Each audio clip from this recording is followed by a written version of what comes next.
There are very few companies that manage to make obscene amounts of money while being hated by almost all of their customers. Electronic Arts manages to be one of these companies. While other publishers such as Ubisoft and Activision are trying their hardest to outdo EA in being a consumer-unfriendly, creativity-destroying monstrosity, the two-time most hated company in America still manages to hold on to its crown. This is thanks in part to the role it has played in the death of some of gaming's most beloved studios. In this series, I'll look back at these studios and the games they created and see what happened behind the scenes to cause their downfall. Some were quietly smothered in their sleep, while others were, well, they were just publicly shot in the head. The story of Bullfrog begins with two men in a small city called England. Their names were Les Edgar and professional bullshitter himself, Peter Molyneux. I said there's something amazing inside. Something life-changing inside. Les and Peter initially met at a small computer store in Guildford. The two men got along pretty well and decided to start their own company, Taurus Impact Systems, which was initially involved in ventures such as exporting money systems to Switzerland and, strangely, exporting baked beans to the Middle East. Business was pretty slow to begin with, but one day they got an unexpected call from computer giant Commodore, who sent them a couple of prototype Amigas and told them to get to work. This seemed like an amazing bit of luck at first, but the two men soon found out that Commodore just confused them with a similar software company called Taurus. After they discovered this mistake, Peter and Les got into contact with Commodore to let them know about the mix-up and everything was fine. Oh. Wait, sorry, I'm reading from my alternate history fanfiction. Instead, they kept up the lie and developed one of the worst pieces of business software that has ever existed. This software was so terrible and broken that just fixing the over 200 pages of bug fixes they received almost bankrupted the new business. Obviously, the world of database design was just not for them, but they soon found a talent in another area, game design. Their first game was simply a port of another game called Druid 2 from the Atari ST to the Amiga, which, again, they simply got by pretending they knew how to make games. They also employed their first employees around this time, including a man by the name of Glenn Corpse, who would go on to become an integral part of the company. Here's what the man himself had to say about his interview for the newly created Bullfrog Interactive. I was interviewed for a programming job and spoke to Peter for a few hours, only to be told that they had all the programs he needed. Luckily I could draw a bit, so I managed to get a job as an artist. The studio created another game called Fusion, but this was pretty average, and soon the company was once again running out of money. Les suggested that they close the company down, but that's when Peter came up with the idea for a new kind of game. Designed by Peter and Glenn in only 7 months, this game had a massive impact on the gaming industry and even invented a new genre. This game was Populous, and it put Bullfrog on the map. It's around this time that EA made their first appearance. You see, while today the God genre is a well-established part of the gaming culture, with games such as From Dust and Spore selling millions of copies, back then it was a much harder sell. This is how publishers thought people would react to Populous. Oh, what's going on? Who are these people? What am I meant to do? Well, the actual reaction was more like, oh hey, that's pretty cool. If they thought that people couldn't understand the game, then publishing it became a risk, and if there's one thing publishers hate, it's taking any sort of risk. EA took a chance in the game, however, and agreed to publish it, probably to the sound of disgruntled moans by some of their shareholders. This turned out to be an excellent gamble for the publisher though, with Populous ultimately selling over 4 million copies. EA weren't the only ones enjoying the success of Populous, however. Bullfrog themselves decided to expand to around 20 employees and move to a new office in a research park in Surrey. This fancy new location didn't change Bullfrog, however, and they developed a bad reputation of businesses around them, by skateboarding through hallways, vomiting in urinals, and even swimming in an ornamental pond. It all sounds like a slightly low budget version of The Wolf of Wall Street, but there are just a bunch of guys having a great time and producing some amazing games while they were at it. The hits just kept on coming for the young studio, with Theme Park and Magic Carpet being released in short succession to an insane amount of critical and commercial success. In November of 1994, they started development of the first game in what is arguably their most well-loved series, Dungeon Keeper. At this point, Bullfrog had an almost unparalleled position in the game industry, with Next Generation calling them one of the most consistently innovative and imaginative development teams in the world. They were even being approached by McDonald's and some big name movie studios to create games and film tie-ins, but Bullfrog turned them down, preferring to focus on their own games instead. Bullfrog were definitely on top of their game at this point, and it looked like nothing could stop them. But a storm was brewing, and they were about to sail right into it. This level of success didn't go unnoticed. Bullfrog was inundated with offers from publishers such as Sony, Virgin, and, of course, EA. Peter and Les were amazed by all of these offers and thought that they would be crazy not to accept one of them. Keep in mind that this was before EA had the reputation that they have now. Back then, it was simply a good way to get your games out there, and it was always good to have the backing of such a powerful company.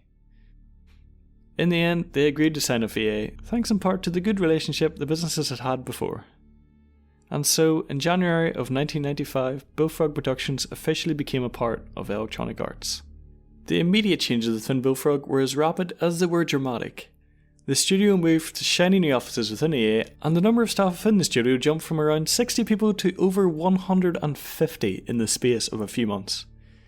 Both Peter and Les got pretty cushy jobs, with Molyneux becoming a vice president within Electronic Arts, as well as becoming the head of the Europe studio, while Edgar became the vice president of the European studio and Bullfrog's chairman. Obviously, the takeover by EA was a good thing for some people. Right from the start though, EA started to make unreasonable demands on their newly acquired studio.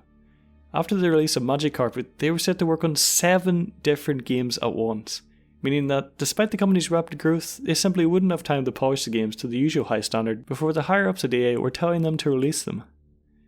To make matters worse for Bullfrog, EA were demanding that they publish one of their games, either Magic Carpet 2 or Dungeon Keeper, within a few weeks, even though these games were clearly nowhere near ready for a commercial release.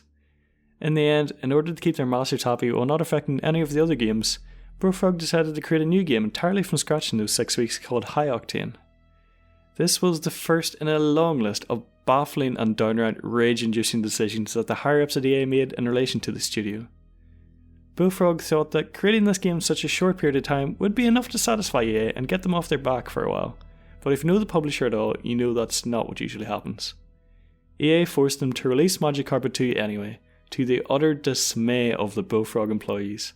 This obviously resulted in the game being full of bugs and glitches and continued EA's destruction of Bullfrog's image as a studio that produced highly polished games. The next big blow to Bullfrog came when Peter Molyneux began to become frustrated with his position within EA. He simply wanted to go back to making games with his friends like in the good old days.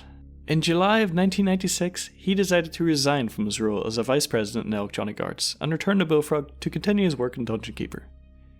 In response to this, EA threw a hissy fit and banned Peter from their offices, forcing him to move the development of the game to his house. This was absolutely the stupidest thing that EA could have possibly done in this situation. In a way, Peter was Bullfrog, and love him or hate him, all the staff there had been with him from the very start.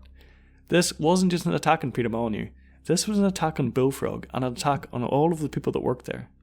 From that point on, it all started to go downhill very fast for the studio. EA tightened their grip on them even further and started to bring in a large number of managers and corporate people who simply didn't understand Bullfrog and how it operated. According to Glenn Corpse, Peter only worked on one game at a time, totally focused on it. When he left, EA perceived all kinds of gaps and started bringing in new people. That's the point where it changed and stopped being the same Bullfrog. EA just did not understand Molyneux's approach, and no matter how many managers they brought in, they just could not replace him. The studio also rapidly became a lot more corporate. Gone were the days of staff shooting each other with BB guns in the office and so many decorative pawns. Now they had to attend meetings and write quarterly reports. The staff were extremely unhappy with the way EA was running Bullfrog, with one member of staff comparing it to a chicken factory. The cultures of both companies were just completely incompatible, and the tension between them was growing. By the time 1997 rolled around, Bullfrog was leaking talent left, right and centre. A large portion of these people had jumped ship to Peter Molyneux's new game studio Lionhead, while others left to form their own game studios or even leave the gaming industry altogether. In a 2008 interview, the then president of Electronic Arts, John Spaghetti Hoops, admitted that their dictatorial managerial approach had suppressed Bullfrog's creativity, but it was all a bit too little too late. What remained of Bullfrog continued to chug along and continued to release great games such as Theme Park World and Dungeon Keeper 2, but with some help from other studios such as Mindscape and Maxis.